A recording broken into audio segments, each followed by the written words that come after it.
I want to welcome you to Dream Chasers Radio with me, your host, Yaya Diamond. We have a special guest here today. It's Rabbi, and he's streaming 24/7 since, well, let him tell you. We're going to go ahead and get into the conversation.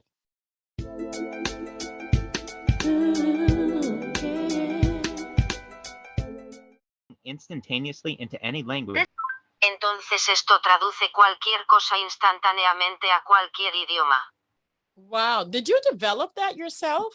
Oh, no, I did not. I developed the app that you saw on that presentation that I gave, but I just purchased one of these. So these are available on Amazon, but really it's so amazing because of the speed and the amount of languages that it does. If you can see, I can scroll through here and you can just see it does just about any kind of language in the world.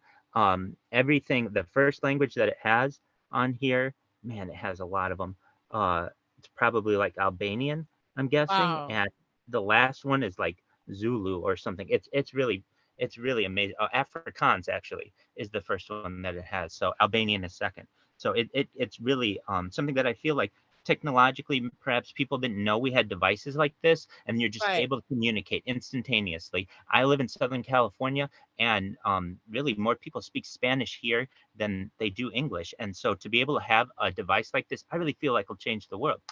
Yeah, definitely. I mean, you can speak any language into that and then, translate it. I mean, if you're lost in a different country, you're definitely going to be able to communicate, especially if you Exactly. have to, the embassy, the bathroom, food. I mean, all the Exactly. basics.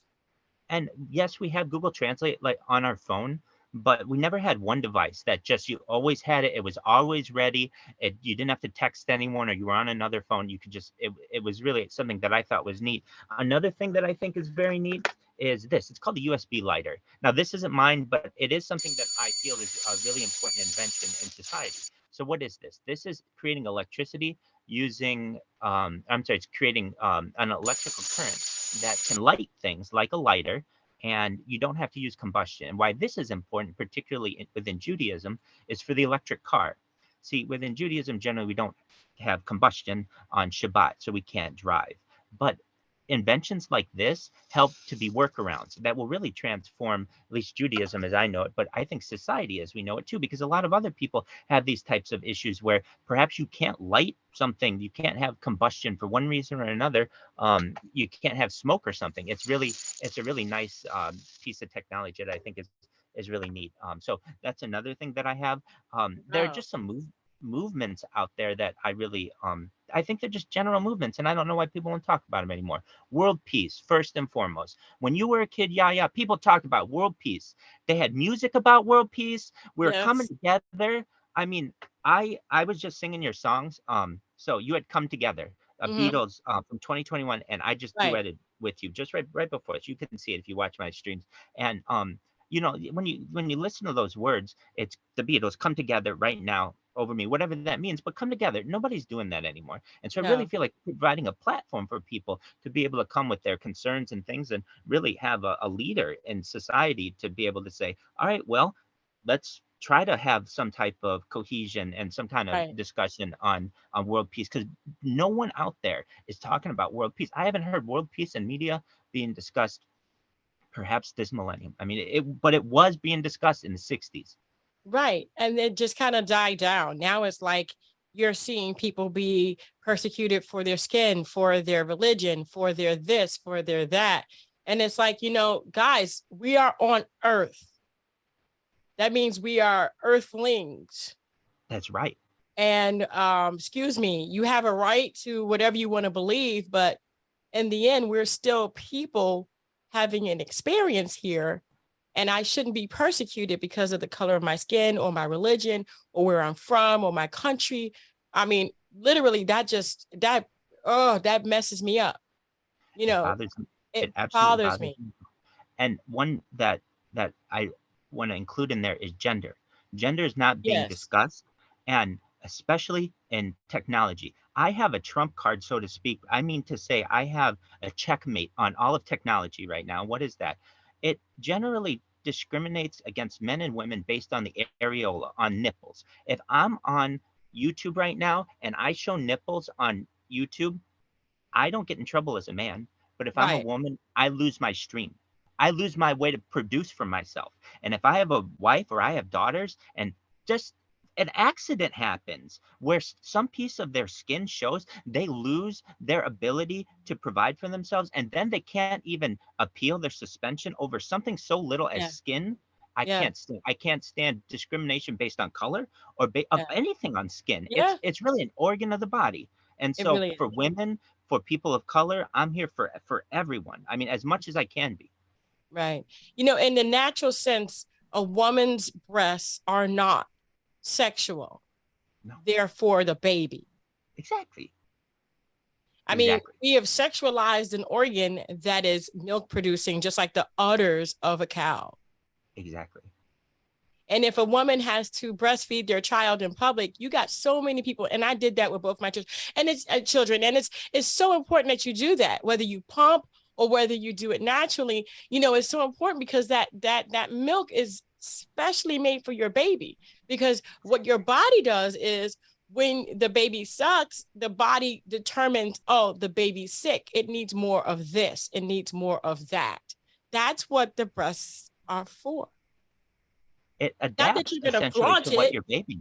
right? Not that you're Right. going to flaunt it, but that it's a natural thing. If I'm in the middle of someplace in the bus or something, and I got my kid, and my baby, and my baby has to drink and eat. I mean, what is it? What are you going to do? Exactly. You know, Exactly. If we were in a village together, that's right, exactly what would happen, and no one would care. So we're right, in a professional workspace.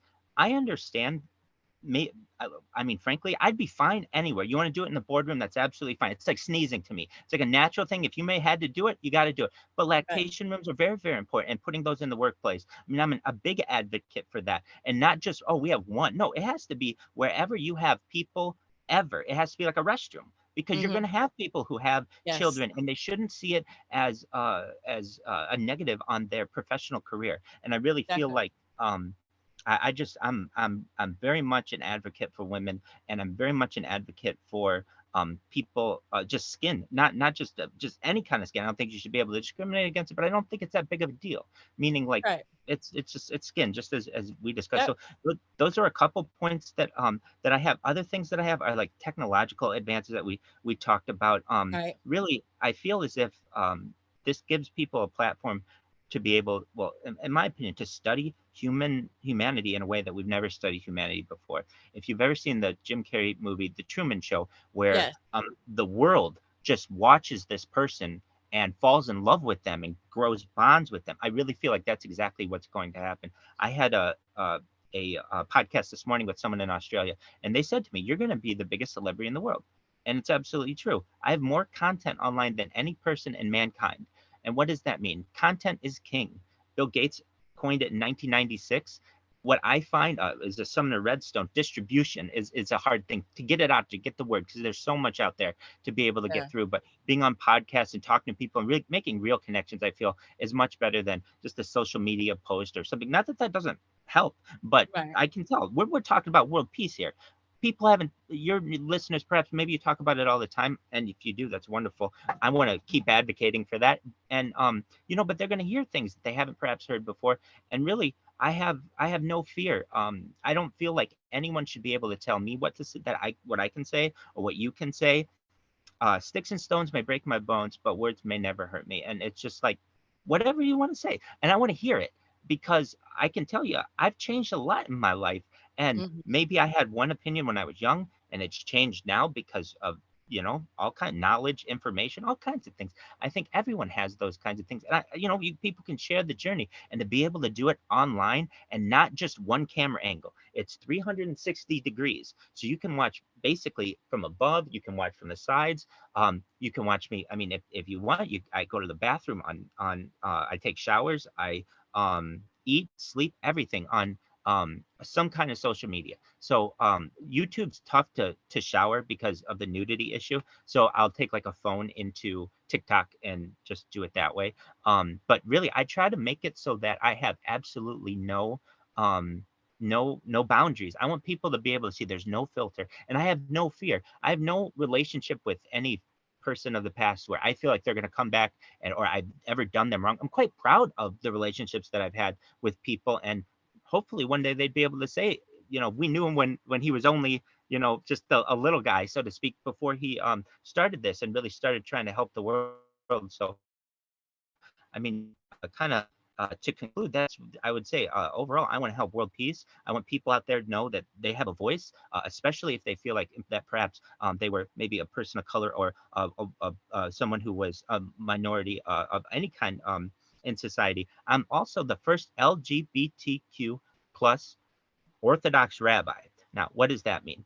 Well, I consider myself plus. What does that mean? I mean, I'm not gonna down on anybody for doing whatever, but I'm curious, I'm experimenting. I don't know. I'm not gonna close the door on anything, but I am legally that. And that's a thing. In the state of California, when you're legally that, that's a thing. And also I'm the first Jew to have a hat in my picture, in my ID picture. So Wow. that's a neat thing too. Not everybody has that. And so I think there's a lot of neat things here that people one day will be like, hey, this is really something. And particularly when it comes to content. When you say content is king, there are certain commodities in the world that are really important. Water is number 2. Gold is up there, petroleum is up there, but number 1, which is overtaking everything, is data. And when society starts to be able to see we can watch a human whenever we want, I really feel like there'll be a connection globally. So I'm really excited about that, Yaya, and I really appreciate your time. Wow. Thank you. Thank you. I'm going to ask you, the biggest question I have right now is why did you begin this journey? Great question. I started videotaping my golf swing at Tiger Woods' golf course out here in California, and I wanted to watch my rhythm. And I would do kind of some some stand up when I would do it. And it was really funny, or at least when I would come back and watch it, it was really funny. And so what I did is I ended up having, just one moment, I'll show you quite a few of these.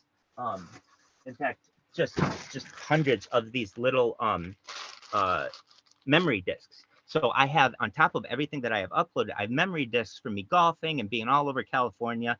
And the only reason they're not uploaded, it just takes so long to upload with all the streaming. I mean, we're really in society where download speeds have not made up with where upload speeds are, and it just takes too long. But I would say the thing that really inspired me was my golf swing. I started watching my golf swing, and then didn't really feel so uncomfortable on camera.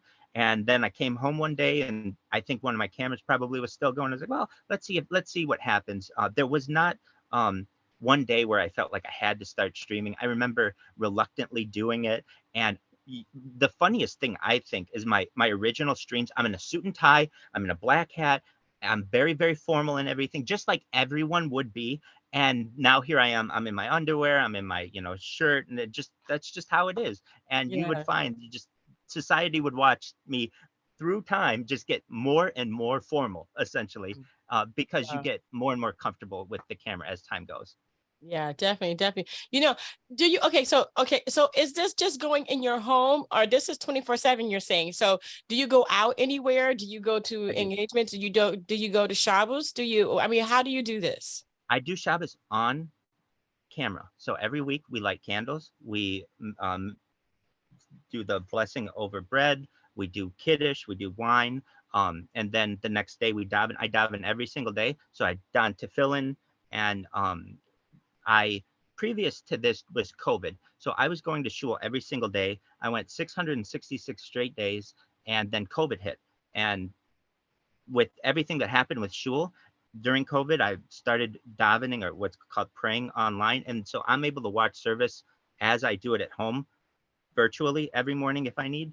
And so that's a kind of a new thing that has happened since COVID. And so I do that. When it comes to going out, yeah, I've gone as far north on camera as like Santa Barbara, California, as far south as pretty close to San Diego, Disneyland, Rodeo Drive, um, Long Beach, and a lot of that is still on here. Some of it is on TikTok and some other platforms.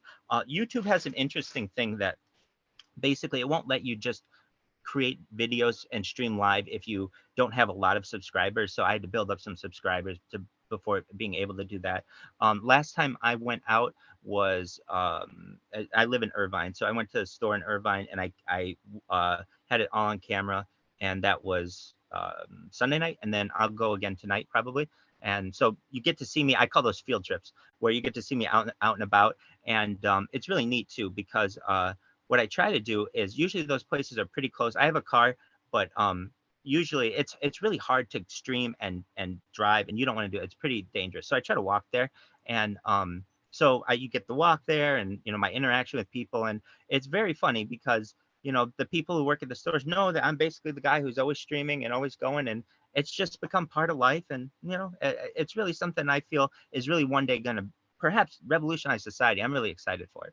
I am too. I am too. So ultimately, I know that you want to be the one that has, content is king and all that, but ultimately, what do you want to come out of this? Well, there's this little shul, this little synagogue that burned down in New York City in 2019, and it never was rebuilt. And if I could ever get like the word out to the people in New York, I would like that rebuilt. I think that'd be really nice to rebuild that synagogue. That's like a little thing I'd like to do. A big thing is really I want people to come together, talk to their neighbors, talk to their friends, be able to connect, be able to, what are things that we discuss on the self-improvement, spirituality, advanced technology, overall well-being, taking care of yourself, and then some new things that that we kind of explore together. Hey, I didn't know what ASMR was before all of this started. Now we watch ASMR almost daily. So there are many kinds of new kind of things that about which I didn't know before any of this. I would say, at least when it comes to the amount of accounts that I have, you can just see, at least streaming now, I've got 1, 2, 3, 4, 5. You don't ever find anybody with more than one. No one ever has more than one streaming.